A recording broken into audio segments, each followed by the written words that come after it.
of Education here at the Winter Park Library. So I want to welcome you to this evening's event. Can you all hear me okay? Okay. We are pleased to have Maurizio Mazza and his colleagues here this evening to talk about the thinking and the implementation that went into creating this campus.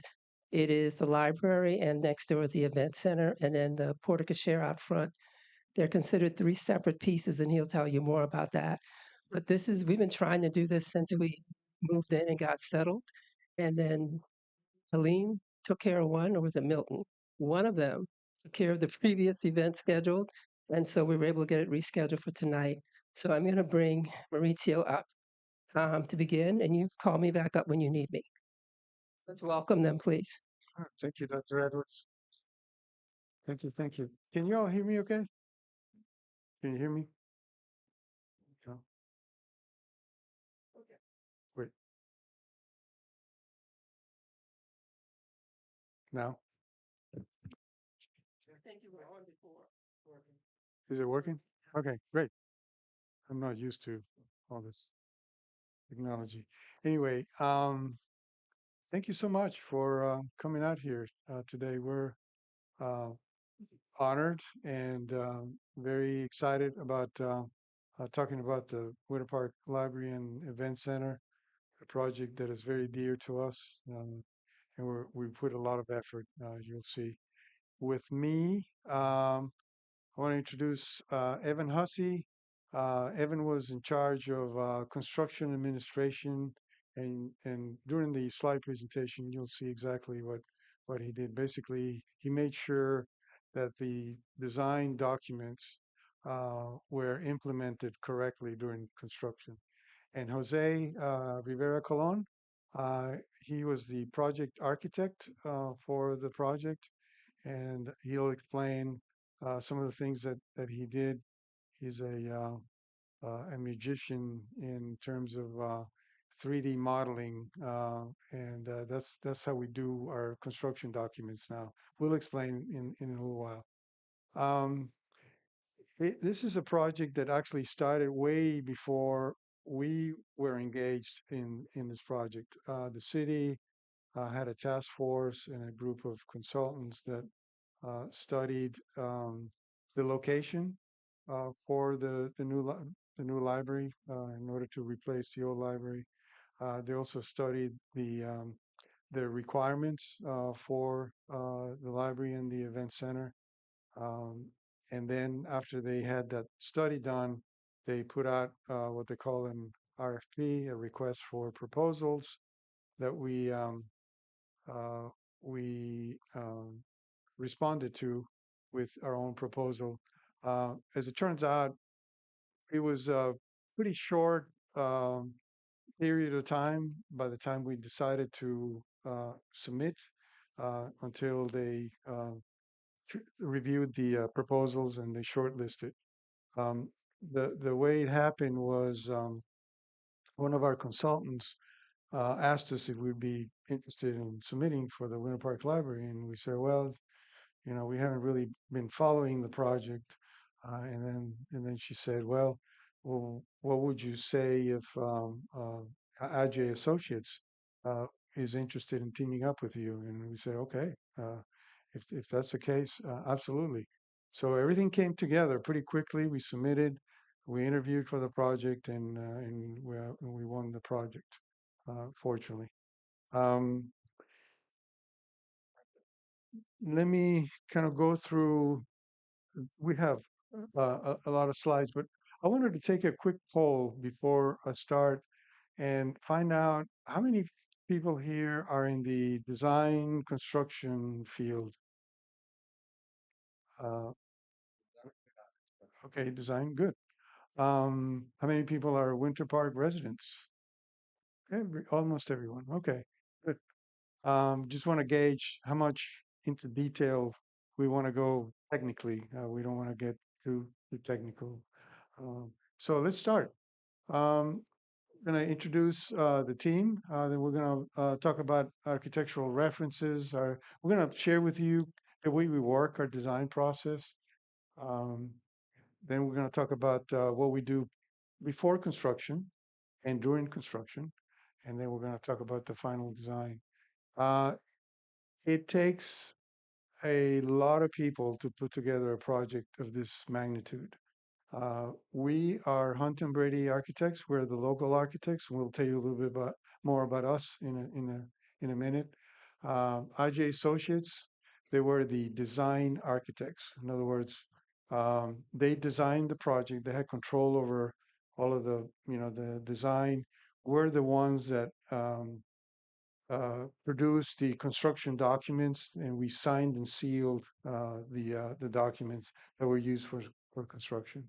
Land design was civil engineer and landscape architects. We had also TLC Engineering, that's a local firm. They perform mechanical, electrical, plumbing, fire protection, and structural design. We had an acoustical design consultant. We had a lighting designer. We had an envelope consultant.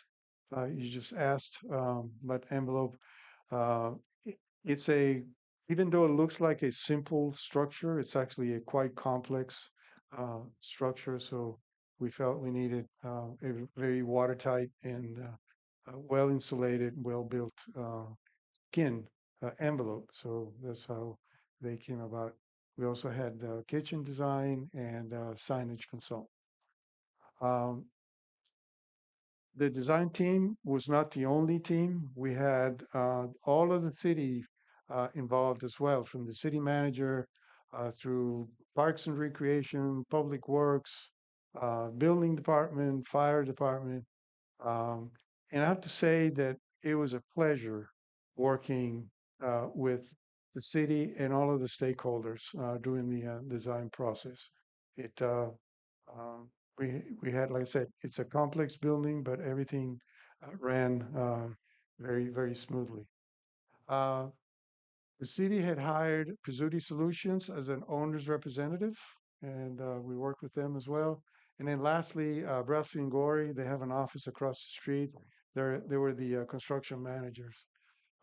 Really glad that they were selected for the project because um, there's, you'll see, and Evan and Jose will talk about it. In this building, it's kind of a minimalist building. It has no place to hide. There's no trim, there's no base. There's everything has to be very tight tolerance. And Brasseling Gori was the one contractor that could perform very well. They actually self-performed all of the concrete work, which is unusual for a contractor. Um, they also had other subcontractors that provided, glass and precast panels, the ones outside, um, mechanical equipment, and there were probably about 500 uh, people during construction that were badged in this job site. So it was quite a large endeavor.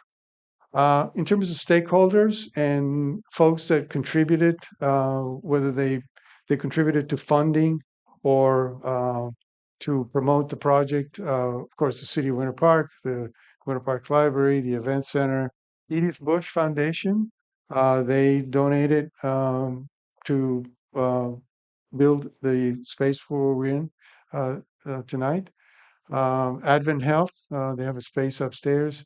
The Tiki Family Foundation, they're the ones that put together the Florida Film Festival. They donated for the amphitheater, and they also use this hall for the Florida Film Festival.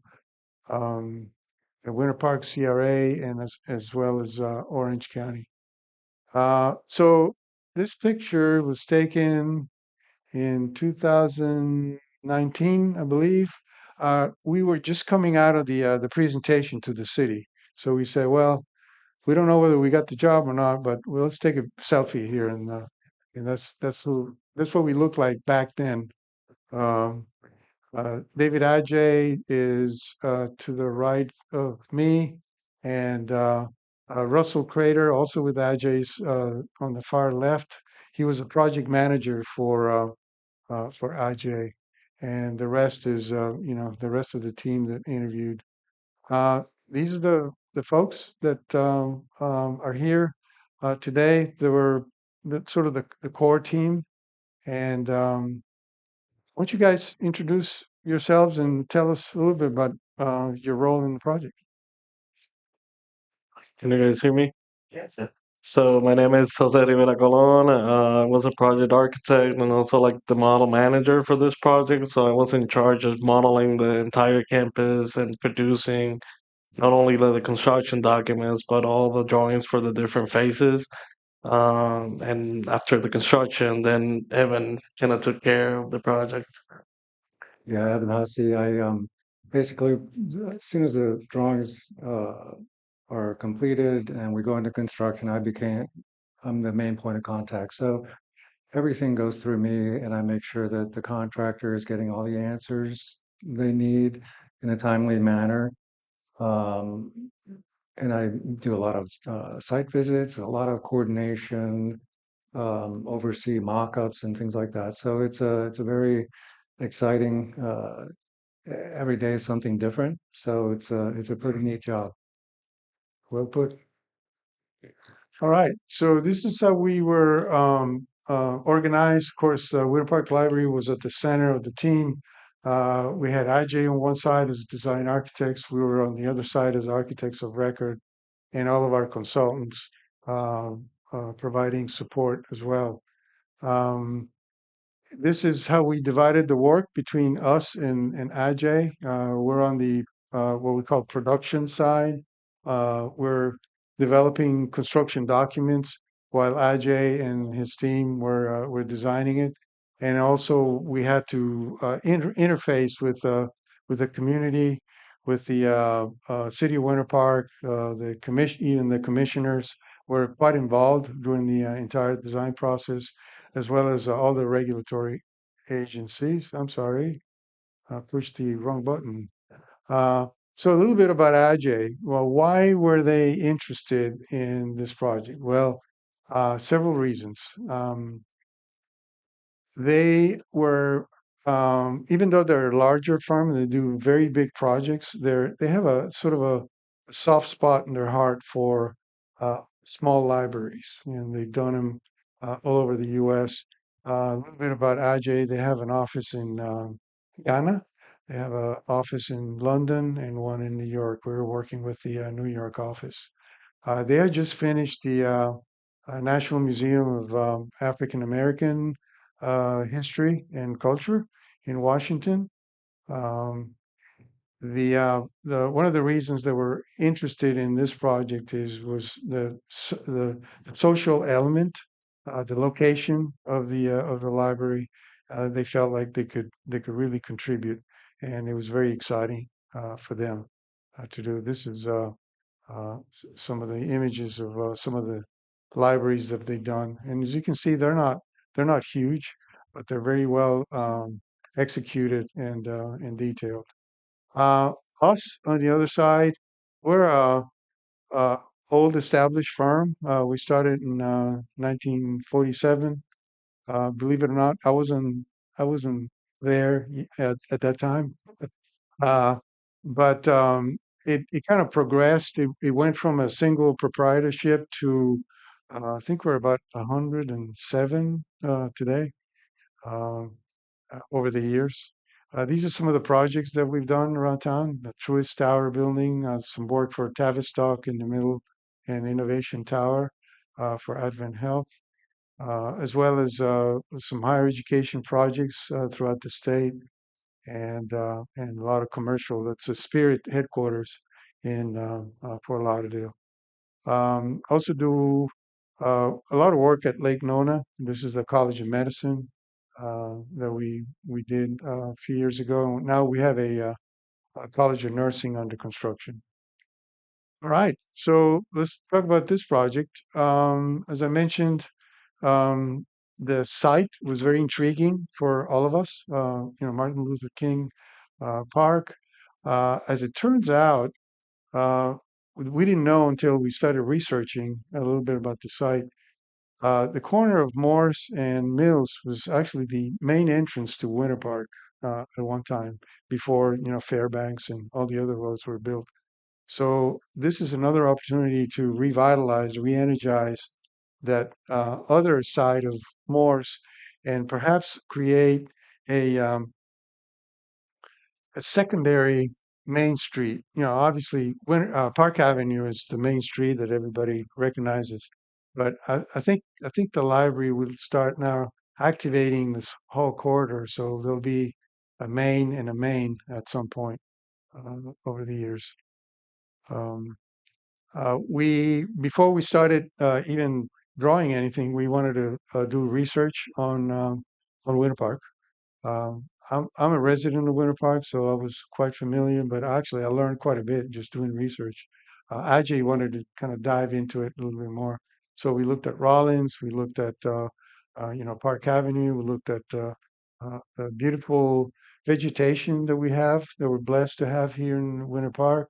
We looked at old postcards to see what it was like. We looked at old photographs of old buildings, and we're intrigued with some of the other museums, Pulaski and the Tiffany work, um, and that gave us sort of a basis, a foundation to move forward with the design aesthetics.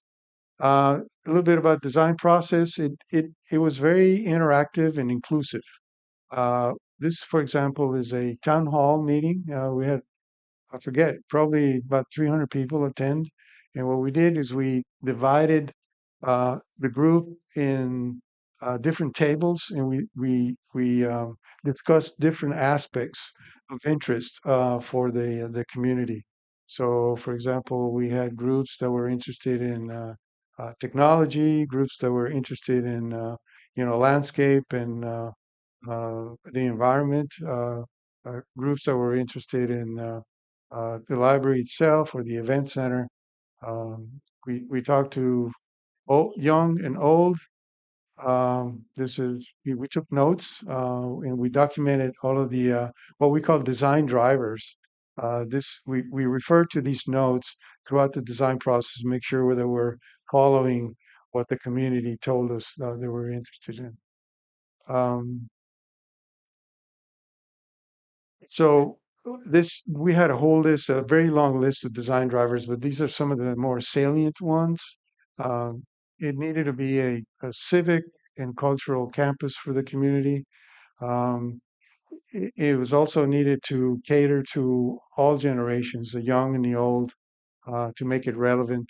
Um, One of the institutions that helped us during this process was the Aspen Institute.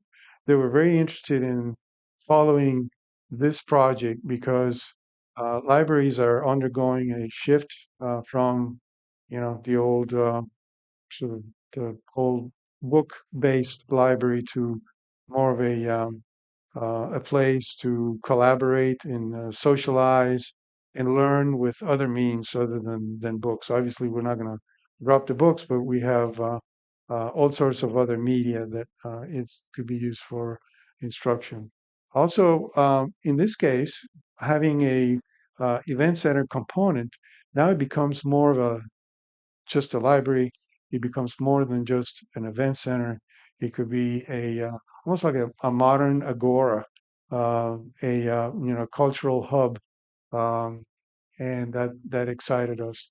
Uh, it needed to be grounded on the Florida environment, and we'll talk about that a little bit more. And we wanted to sort of blur the lines between interior and exterior because we have this beautiful environment around us, including the trees and the lake. Um, and lastly, we wanted it to be quite sustainable. And we'll talk about that in a minute as well. As far as the components for the project, everything ranging from books to study rooms, computer labs, makerspace, computer space, entrepreneurial center, this auditorium. There's even a recording studio in the project. Of course, administration. There's two ballrooms, one large for 250 to 350 seats next door, and a junior ballroom upstairs for 50 seats.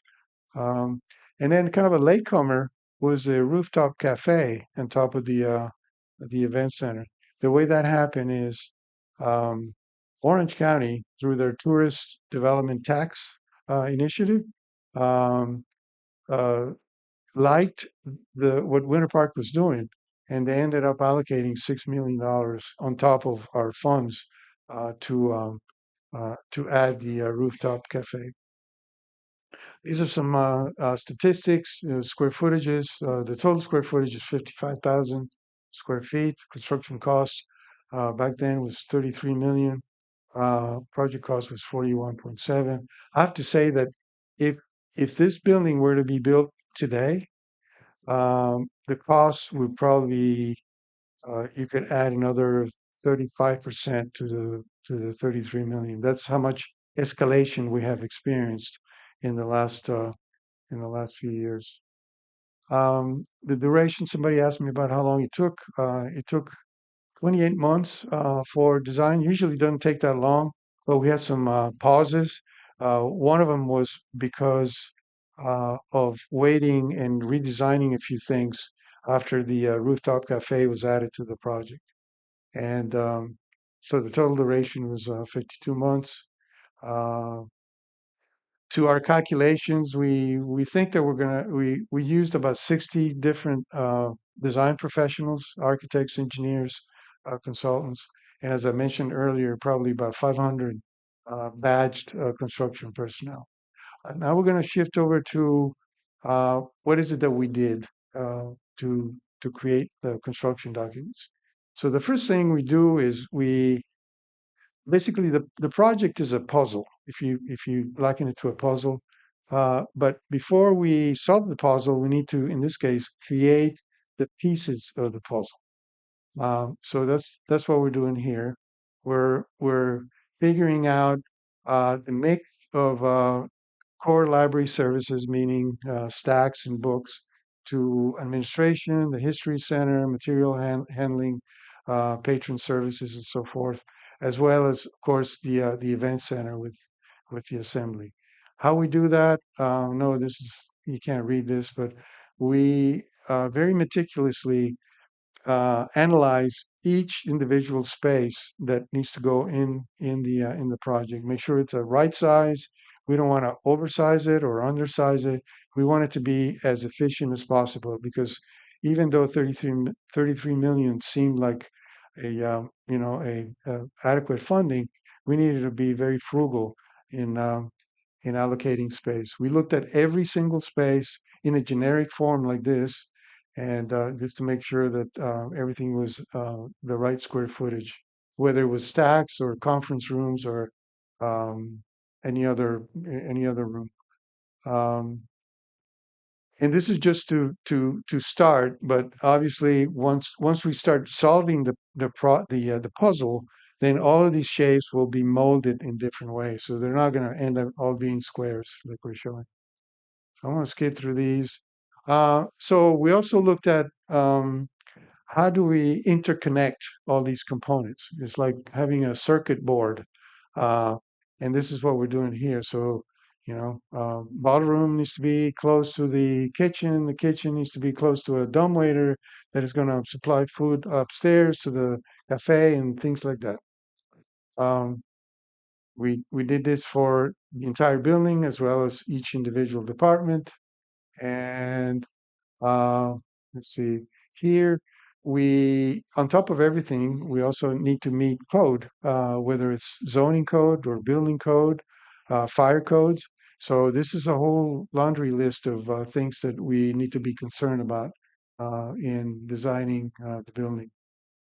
And I'm not going to bore you with all these little details. Then we get into once we had the pieces of the puzzle um, uh, defined, we start looking at the site. So the site is in the same side as the old Civic Center. I don't know. Do you all remember? Um, that was phased out, and but the idea was to replace it with something that on the footprint would be similar, what we call impervious surface. In other words, it will have about the same impact as the old building, same same amount of concrete for or asphalt for parking, and same amount of concrete for the building. We decided to kind of keep it pretty much on the corner here. You see if I can manage two devices at the same time. Uh, and then we started looking at, well, there's this beautiful lake here. As a matter of fact, this is a very unusual lake, and the reason we like it is it has a lot of shoreline, right? And which allows the amphitheater to be facing potentially a lot of seating area around the lake. So we like that. The library was placed sort of in line with the road to the west, and the event center was rotated slightly so that, and you'll see it a little bit better in plan, so that once you enter this pinch point right here between the two structures, it kind of opens up, and you have views of the lake with sort of a palm trees framing the view. One of the challenges was service. Well, obviously we need a service for the kitchen and other functions, and really doesn't have a rear elevation. So we're able to sort of disguise all of the service in this area here. I don't know if you noticed, but occasionally you have catering trucks and things like that, but they're pretty out of sight. This is the two plans. The library here is a two-story structure, and the event center also a two-story structure. Um, and I'm going to get into a little bit of architecture here, but the library has very little wasted space. All of the circulation areas, they're flanked by either seating or stacks. Um, as well as the event center. So what that does is we were able to design a library that was slightly bigger, not a lot bigger than the old library, but a lot more efficient. Um, and be cost effective that way. Um, so this is the second floor. Second floor of the library is what we call the tray, our architectural terms, the tray, because it's sort of floating. You can see here, if yeah, I'm sure you've been in, there's a sort of a two-story space in between, and the reason for that is we wanted a daylight to come in uh, and kind of wash not only the second floor but also the ground floor. This is a section through the library. If you notice, we have a series of vaulted ceilings with integrated mechanical and lighting systems. This is what I mentioned, the tray, which is separated from the outer wall. It goes from one side to the other with sort of a central organizing element. It's the spiral stair with the oculus, is basically a skylight up above. So the oculus is twofold. One was intended to bring daylight inside, of course, but it was also a gesture to sort of remind us of the old library that had a skylight similar to that. This is a section through the event center and the port cochere. This is where you sort of drive through. There's another oculus here to let additional light. Um, Notice these walls are all canted, uh, providing shade and also rain protection. Um, the event center uh, has a sort of a service area here. I'll show you in plan, and this is the grand ballroom here looking at the lake, and this is the outdoor. This is the outdoor cafe. This is the indoor section of the rooftop cafe. Okay, so now I'm going to hand it over to Jose, but I want to say some the older guy of the three of us here. When I started, it was hand drawn pencil on vellum. Then we graduated to lead and uh, and mylar. Then Pat came in, and that was a great discovery. And now we kind of put CAD aside and we're modeling all of our projects in 3 dimensions. Basically, we're building a virtual model of the building that's going to be built with all of the systems, all of the materials, uh, and it has great advantages because that way we can visualize a lot of the things that they were difficult to visualize before, and we can also share that model with some of our consultants and builders. That way, they build exactly what we intended, and make their life easier, and of course our quality be much better. So, Jose, take it away. Here's a When Can you guys hear me? Yeah. So, as Mauricio mentioned, now that we evolved to a more digital world, um, what you guys see here is a 3D model of the campus that we have here. For you guys that don't know, the actual term is BIM, which stands for Building Information Modeling, which the definition is the digital approach to planning, design, construction, and management of buildings. And it involves creating a very detailed 3D model with all the components and not only the physical information, but also a lot of information that's integrated with the different components. So some of the key features of BIM is what Mauricio mentioned, collaboration. I think is the biggest one, where architects, engineers, and owners can access the model and see and visualize what we're doing. The other Another key feature is data integration. Everything we model here has information. You can quantify material, you can analyze material, and the different trades can perform simulations of the different components. Um, the other benefit or key feature of BIM is clash detection, which is basically that early process of detecting all the conflicts between the different trades that design the building. For example, if you have like ductwork running through a beam, we can detect that problem early on during design and avoid any problems in future construction and problems that would cause schedule impacts and cost increase. And also, I think the other big feature is simulation and analysis. Like, for example, lighting consultants, they can analyze how the lighting affects every space, structural integrity. They can analyze the size of the members, um, and so on with the different trades. This image that's shown here is, like I mentioned before, the model that we created at HuntonBrady. This model, everybody had their fingerprints on it. Even the landscape was modeled, and the civil engineering was modeled for this project.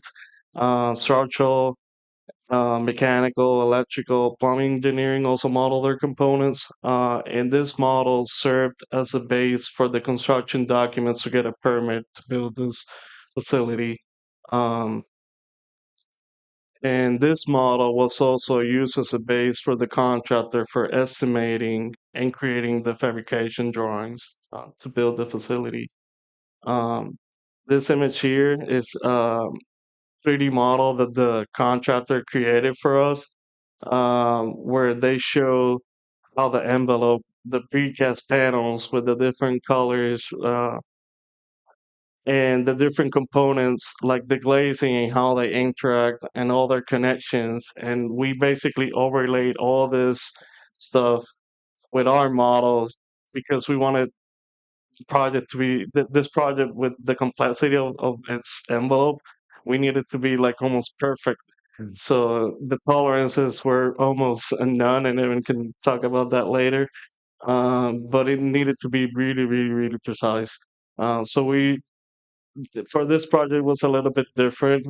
In construction, you typically review like a PDF or so of like a fabrication drawing. For this project, we saw a lot of that stuff in 3D, and we used to overlay with ours to make sure it was right.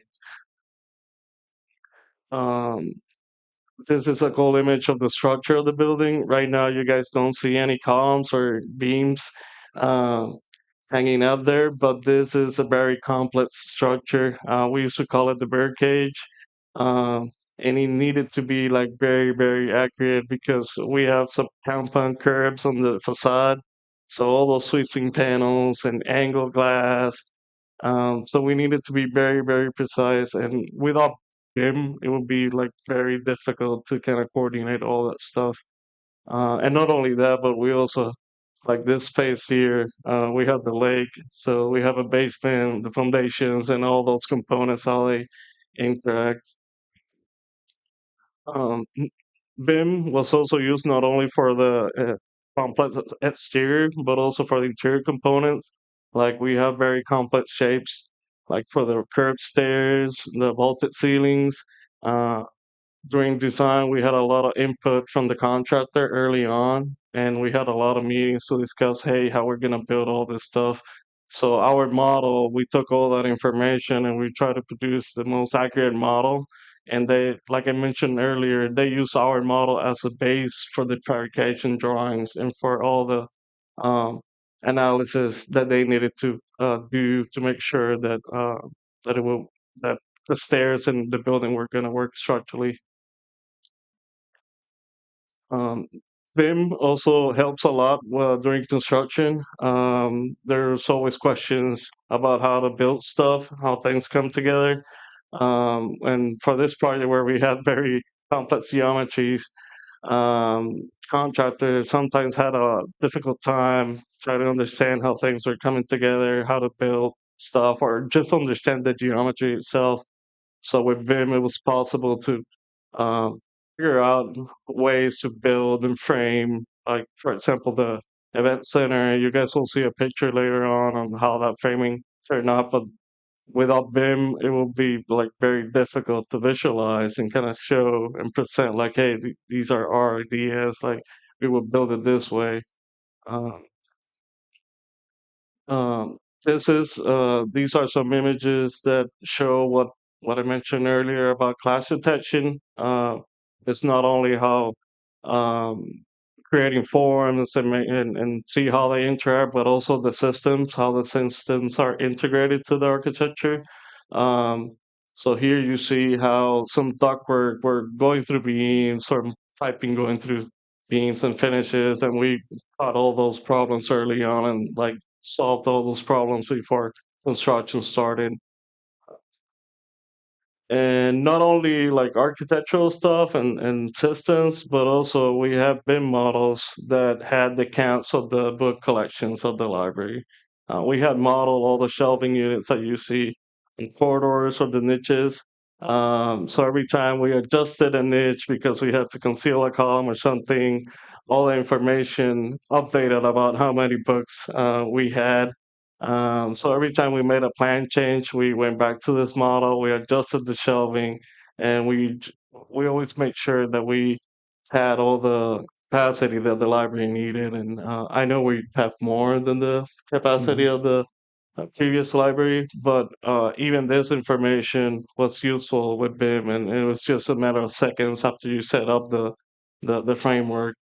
And this is image just kind of shows the same thing. As a recap, I think BIM is very useful right now. Now probably it's gonna evolve again with AI. But for us, it's a tool, it's a process, and basically the biggest benefits is collaboration, communication. It's an archive for information because you create one model and you have all the information in that model. You can go all the way back to the beginning and see what happened. So it's like an archive, a live archive of all the decisions, and obviously the 3D modeling of complex stuff. That's it. All right. Just a few words on mentioned sustainability earlier during the town hall meetings. You walk away with laser. That's okay. You keep. So this is a very sustainable project. It uses active and passive systems, meaning active is air conditioning and mechanical things, but also passive systems in terms of overhangs, um, thermal mass. These precast panels can retain heat uh, during the day and release it during the evening. We're performing better than some of the ASHRAE standards. These are energy standards that are set by national institutions. Um, we we didn't seek a lead certification, but we followed lead guidelines, and this is the reason why. In order to achieve lead, sometimes you have to do things, implement systems and materials that don't have a short payback period. So we looked at every single material and system and said, well, if it cannot be paid back in less than 7 years, then we're not going to use it because it's not cost effective. Um, but we did implement solar panels up on the roof, and we're generating 38,000 kilowatt hour in this building. Let's see. So, I'll walk you through some of these renderings that were done during design. I'm going to go pretty quick through these. This is what we use to visualize the project and to present to prospective donors and to the city folks, including the city commission, to let them see what the project was evolving into. This is an aerial view. It's pretty much like it was built like it was envisioned. This is a kind of a rendering of the central stair. Pretty much got built the way it was conceived. This is the entrance with the sort of the old story space around the perimeter. Some of the computer multi-purpose rooms. This is this auditorium right here. Um, This is again another view of the stair, which was a project in itself. I think we spent more time detailing and building the stair than the rest of the building. Uh, these vaulted ceilings were also a interesting challenge. They had to be sprayed with a special fiber in order to absorb acoustics, because the nature of the vault sort of tends to direct sound all in one spot and create echo. This again a view from the top. All of the shelves in the library, I'm sure you've noticed, there's low, and that is because we didn't want to create any enclosed areas. We wanted to have maximum flexibility and let natural light come in as much as possible. This is the event center with the large assembly space facing the lake. You can see how much support space, that gray area, is required for a ballroom that large. We have a kitchen, we have restrooms, we have a dumbwaiter, an elevator that goes to the second floor, and we also have a few offices for the event center staff. This is a section through going from the pre-function space into the ballroom for the event center. This is an early rendering of the event center with the lake over on the left-hand side. This is the junior ballroom upstairs. This is our conception of the rooftop cafe looking at the lake. Whoop, keep pressing that button. Um, this is pretty exciting outdoor space. I'm sure you walked around it. We connected to the existing bridge across the lake. We created this belvedere, sort of a plinth that there you go, that could serve as an amphitheater as well as a platform to look out. We didn't want to have guardrails around the Belvedere, so we devised a series of seats that act as a guardrail but also useful for seating. A lot of functions take place here. We even have anchors on the concrete where they can add tents and secure the tents without having the usual concrete buckets that you see uh, for events. This is a early rendering of the ballroom. We use extensively this material here. It's called Rulon. That's the brand name, and it has an acoustical uh, uh, backer board behind it to absorb sound, and we use it both in ceilings and walls. This again is upstairs in the um, rooftop cafe. So this is the reason the two buildings were rotated, or at least one building was rotated, is that when you go through the pinch point at the Port Cochere, now you're looking the views open up into the lake, and that's the effect that we wanted to create. This is the Belvedere with the tents deployed. Another aerial view and the ballroom. Um, so I'm going to hand it over to Evan. Uh, talk about how this thing was built. Mhm. So this was a very long process of even getting the building ready for the structure. Um, next to a lake, the amount of uh, demucking that had to happen was extensive. Um, Ended up costing more than we expected, but it was accomplished. The one of the things that's really unusual is we're in a basement here, which is just not done in Florida. So it essentially is wrapped in a waterproof membrane. So the membrane got laid down underneath all the forms before they built them, and then once the forms were removed, they would basically pull it's like a blanket, and you pull it up around the sides of the building. So that, and then we enhanced water management create a way to divert the water from the foundations out to the lake.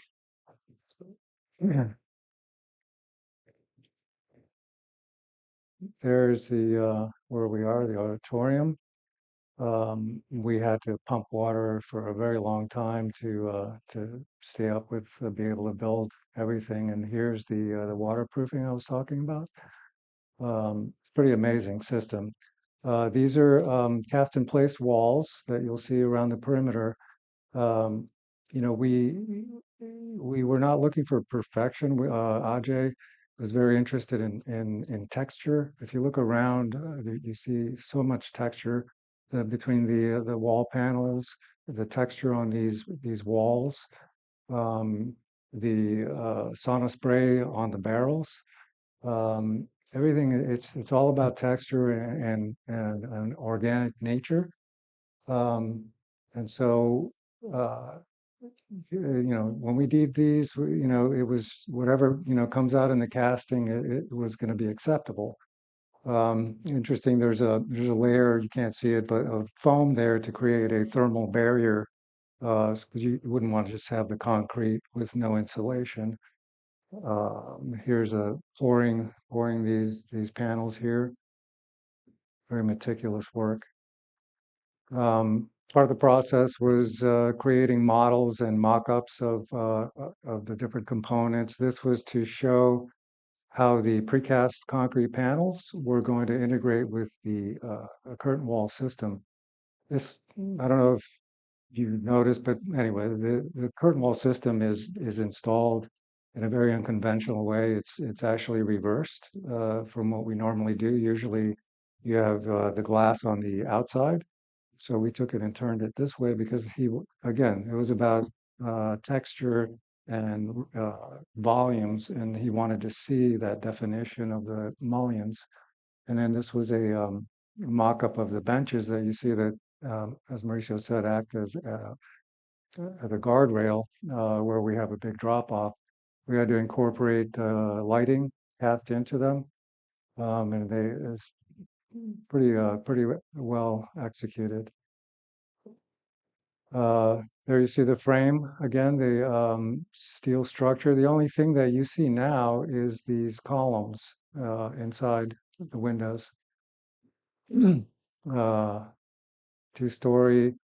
Um, Everything, all the all this is supporting the tremendous amount of weight of these precast concrete panels. So everything is hanging off of this. And so, with the modeling, they were able to take our model to create all the steel shop drawings and the precast concrete shop drawings. Um, this is quite an effort. Again, more views of the framing. That's the porte cochere drive through there. This was in process of hanging the precast panels, and this is very unusual. It's rare to see compound curves out of concrete, and every single panel is unique. And so Gate Precast in Kissimmee uh, did this. They used CNC machines to create the forms using again the BIM model to follow exactly the shape of the building. So it's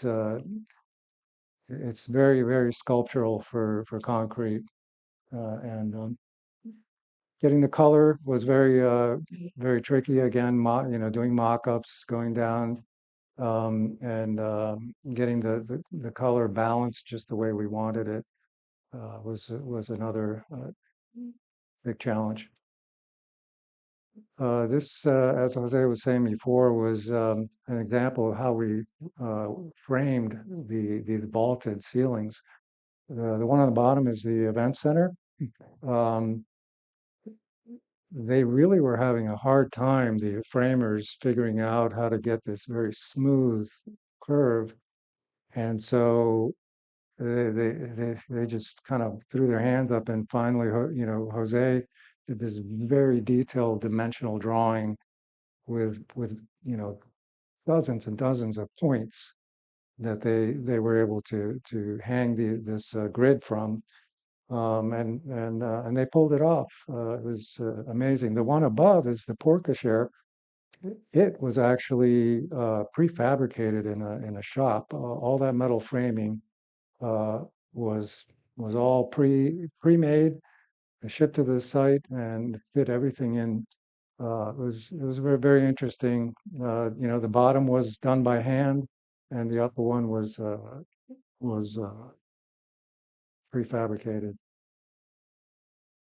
Skylights, the Oculus.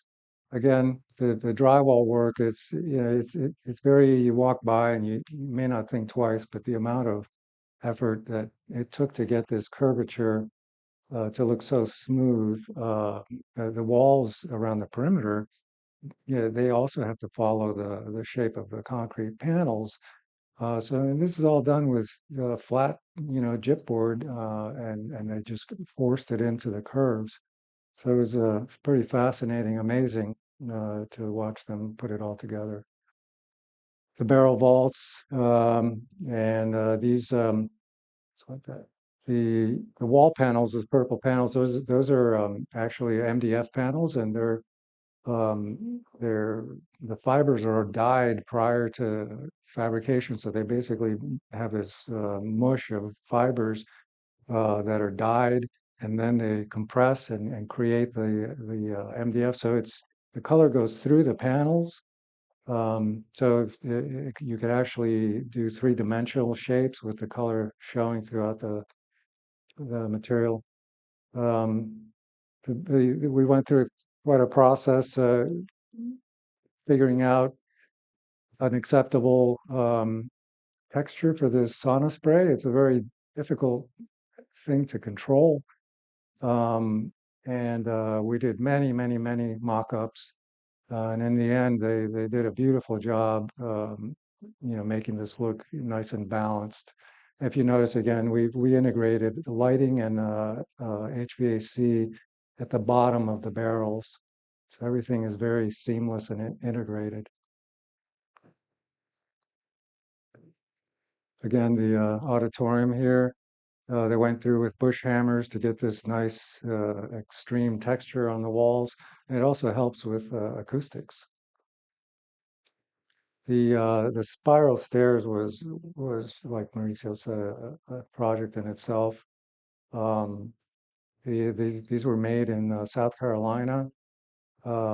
They essentially built the stairs in a warehouse, the structure, and then cut it in pieces so they could ship it to the site. And by the time the stairs got here, you can see the building is already built. So they had to leave limited openings to be able to feed these pieces into the building.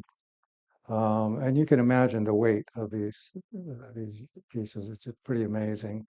A lot of engineering went into this to make sure that these didn't have bounce, because if you look at it, it's essentially a spring, and you would think it's going to move, and you can jump on those stairs and barely feel anything.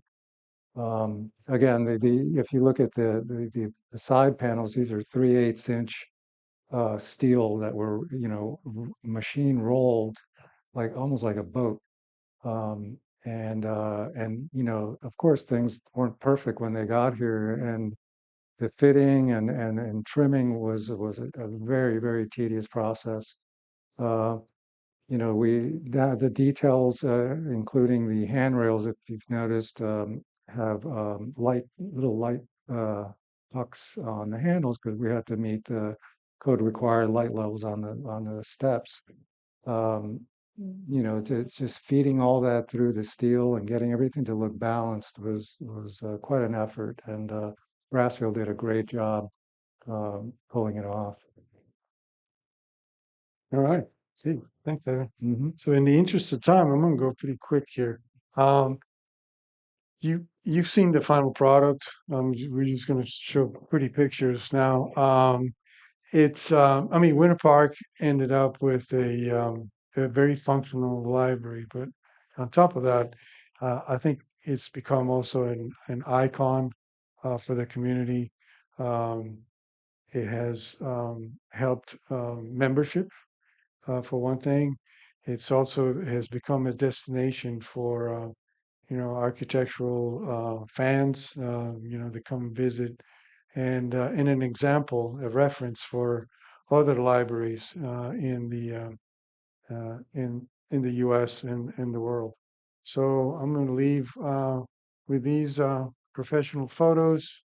We're very proud. Again, very thankful to everyone involved, the city, and it's it's kind of like having a child here that you want to see grow. And every time I come here, I ask, "Is everything working okay?" And I think for the most part, yes. Uh, there's some interesting moments if you haven't seen some of these details. A little bit of tension between these different shapes. Basically the three shapes: the porte cochere, the library, and the event center. That make the outside, what we call the negative space, sometimes even more interesting than some of the interior spaces. Um, this is, of course, the porte cochere looking up. Um, this is Kinsey walking down the aisle here. This is where we are now. Oculus.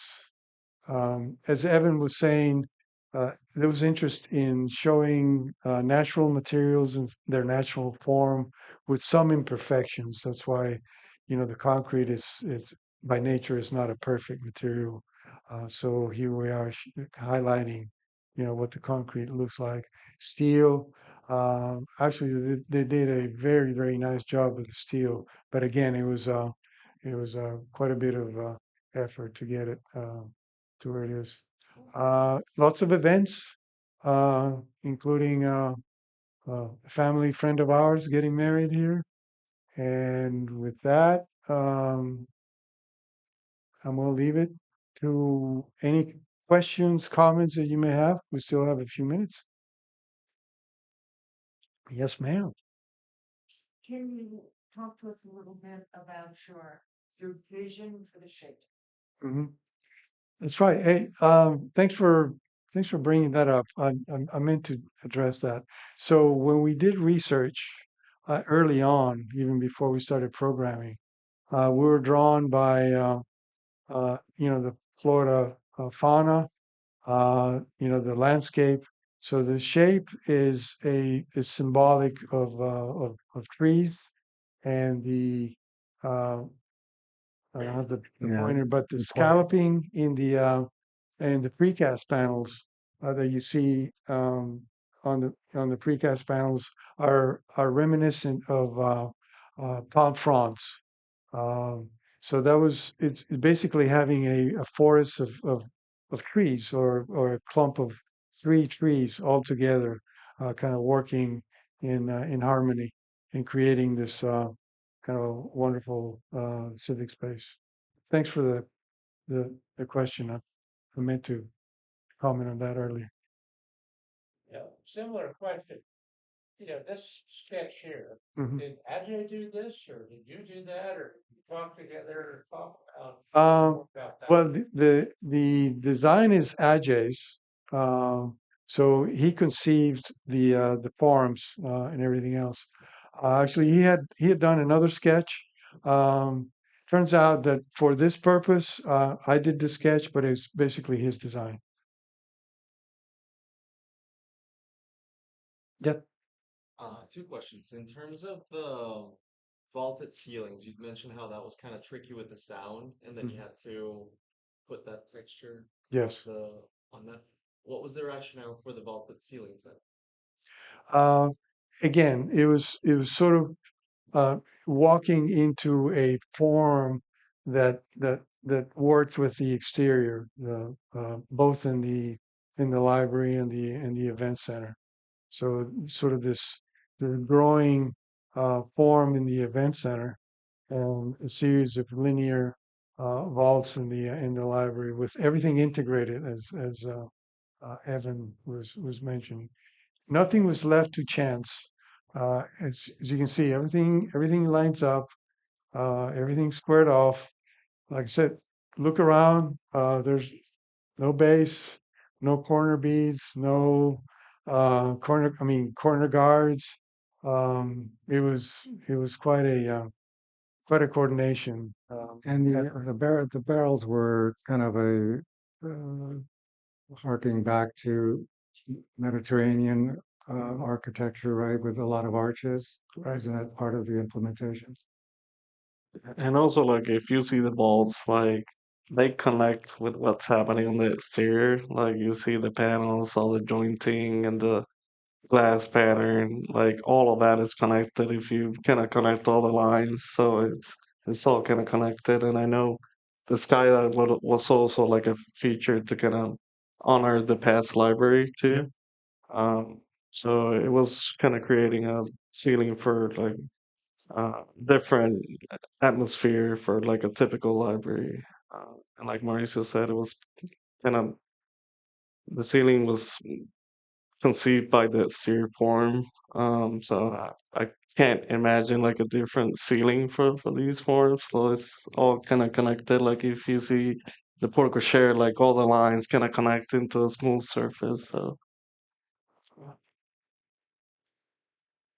Basically, a family of forms, even though the the function is completely different. They all work together as a family. Brother, sister, cousins, but they're all sort of colors are. Um, Color was an interesting experiment. Actually, Ajay was the one that suggested the purples, and our first reaction was purple. Uh, and actually, I'm sold right now. And if you notice, uh, how many shades of purple have we used? There's probably about four or five. Yeah. Uh, Mhm. and they're all sort of same same family again, same shade, but they're not identical. Um, so it kind of plays with your subconscious. You know you're in the library when you have a certain color purple. When you go to the event center, it's a sort of a slight shift to that color. Yes. Oh, So since we're kind of again, perhaps just for fun, sure. could you maybe each tell us what is a favorite library that you have other than this one? Be it something very contemporary like the Beinecke or something in Europe. Okay. Um, so in the U.S., I would say the Seattle Library is quite a project, very exciting, very modern. I recently visited the Austin, Texas Library. It has a really good, warm feel, and it's very popular spot. It's over by by the river. Um, I mean, in terms of the classic libraries, New York City Library, it's obviously it's the classic libraries. Nothing like this. It's when library were about keeping hush and reading books, and um, but we've shifted from that. Um, I mean, Europe has some beautiful libraries. Stockholm, Denmark, Copenhagen has another beautiful library. Um, you guys? Mm.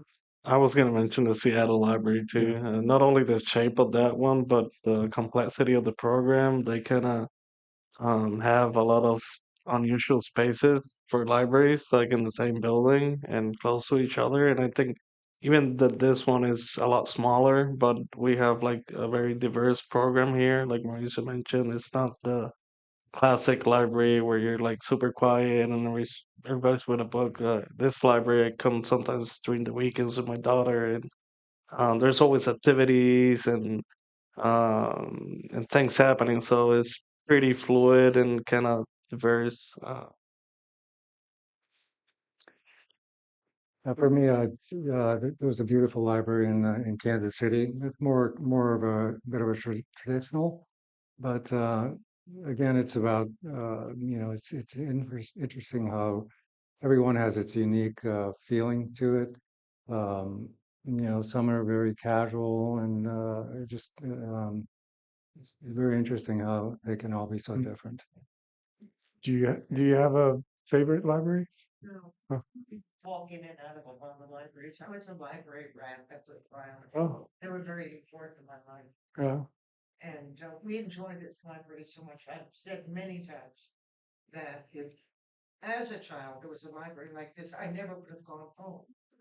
Uh, Just stayed here uh, because it's. oh, I love that statement. Yeah, I need to record that statement. There was a question back there. Oh, several. My question might sound a bit caustic, but I would really like to know the answer. And I've actually thought of contacting y'all to ask this question in private, but I figured I'd come to here tonight and Sure. see if you have an answer. Um, this space right here, I've come to a lot of things, a lot of events, and I was kind of surprised that since it's considered, I understand, a theater, but the acoustics are terrible. And I'm wondering, like, were you the architects, the ones that were responsible for creating this? Or did you have somebody that you hired who then didn't do a very good job? I really would like to know because I have mobility issues and I don't like going down there Hmm. to sit. I don't like the idea that I have to wait on the elevator to come back up. I can go down, I can't come back up. I don't have the knees for it. But I would love to know, and I have talked to some of the librarians and they filled me in on some of the stuff that went on here. Hmm. But I'd love to know, like, just what the heck happened. I know that there was center here in Orlando. I think it was called the Bob Carr. I don't even know if it's been torn down or not, to be honest. I No, haven't. it's still up. It's still up, okay. But I remember going to my first, I guess you'd call it, it's was a Broadway show, and from Long Island. I used to go into the city to see shows when I was young. I mean, came here when I was pretty young, but I was so disappointed in the poor acoustics in that building. And then I researched it. I mean, this is like, gosh, I'm 70 now, so you figure it was like when I was in my 20s, and read terrible things about the design and how poorly it was all done. Mhm. So I just kind of wonder, like, what happened? I mean, is there a reason that the acoustics in this space are so bad? But when I'm out in the library, everything carries. I mean, I wish it didn't, Okay. because it's the opposite. It's like I get to hear everybody, and which to me is, it's been explained to me this is a different space than a public library. But still, it's kind of like, okay, we got lots of noise out there and we have muffled noise in here. So what's going on? Okay. So first of all, this wasn't intended to be Carnegie Hall. Um, and the idea for this library, as opposed to a more traditional library, was to keep the sound more lively, to sort of enhance the energy. So kind of departing from the old, silent library. We did use a acoustical consultant, and all of except for the concrete, all of the materials that you see on the walls and the ceiling are sound absorbent. So in order to control any kind of reverberation or echo, the uh, the drapes are theater, heavy drapes that are intended to absorb a lot of the sound. But yeah, I mean, it's not a hall to do you know, uh, a perfect concert. It's more of actually, it's a dual purpose. One is to have lectures like this, but during the day, the idea was to have users, patrons, use these steps for reading and chatting and collaborating. But yeah, that was the intent. So if you're looking for, again, if you're looking for Carnegie Hall, this is not it. But uh, huh? Well, it's Steinmetz, of course. Steinmetz, beautiful hall, incredible. The cost of Steinmetz is probably 20 times uh, per square foot cost than this. I mean, Steinmetz has 4 foot thick walls on the perimeter, and it's a true, beautiful, probably world class concert hall. Yeah, yeah. So, yep. Say thank you, all three gentlemen, for the love that you put into building this. Oh, thanks. Yeah, it's obvious. Oh, thanks. And I'm No. glad that I came to hear that, Oh, learn appreciate it. that. Appreciate it. Thank Yeah, you. we pour our hearts in it. Um, yeah, and like I said, it was a great collaboration between all of our consultants, our engineers, the city. Uh, there were some dark clouds out there that did did not were not fully on board. Some didn't like the location, some didn't like the architecture, but I think in the end, it's a great asset for Winter Park. I'm proud to be a Winter Park resident and have a world-class facility like this. It was also built during COVID. That was a challenge. It was built during COVID. That's correct. Yeah, Yeah, right when yeah, we started. yeah. That's right. Any other comments, questions? Uh, Did you is that didn't you Priscilla? have yeah, it is Oh, Priscilla. How Priscilla, are you how are guys? you? I used to work at HuntonBrady. I heard there was a big issue with what to do with all the water when we had those like summer rainstorms. uh, Like how do you divert the water from up here? How do you keep it from overfilling the lake? Or I don't know. I was reading that somewhere Uh, in one of the is that Winter Park something you know about rags. that nobody told us? No, that's not an architectural design piece. That's actually a city piece. And so when you talk about those partnerships and the city paying attention to things, and one of the things they did, especially after Ivan was the first opportunity in this building to see what a big storm would do to the lakes around us.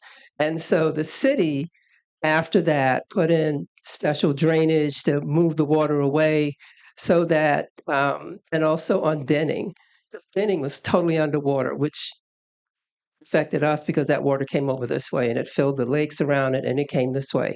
So the city, um, I don't know which department, but they took care of managing the water and preparing the drainage so that it moved it away from the building and we weren't really affected. Okay. You guys are tough.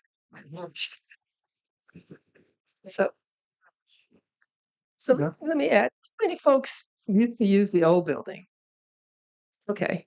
So I want to share with you some numbers because one of the things Mauricio asked us to pay attention to was, or to talk about was, what's the difference between then and now? And so in the old building, we had 68 weekly service hours. Now we have 72. We averaged 10,548 monthly visits.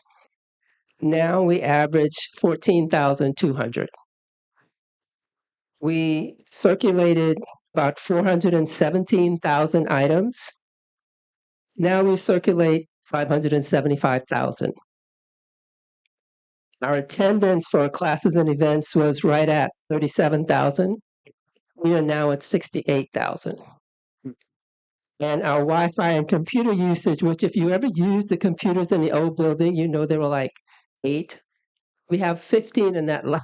And so in the old building, there were 58,000 users of Wi-Fi and computers. We are at 124,000. So we have maximized the experience for library users in terms of books and materials, but also services and technology and these spaces. There is something in this room nearly every day of the week at different times of the day. We fully take advantage of it. Patrons fully take advantage of it. The dream you had of folks sitting in here, there are tables on alternating rows with chairs. So we have users down here studying all day long. If it's not an event in here, they are using it for that. So I want to thank Maurizio and his team and HuntonBrady for everything they did to make this happen and for the talk tonight, which was extremely enlightening. I knew bits and pieces. Having the full story, even from the BIM, like y'all really were thinking really deep about all of this when you were putting it together. Thank you for coming out to spend your evening with us. We appreciate it. Any final questions before we turn it all down?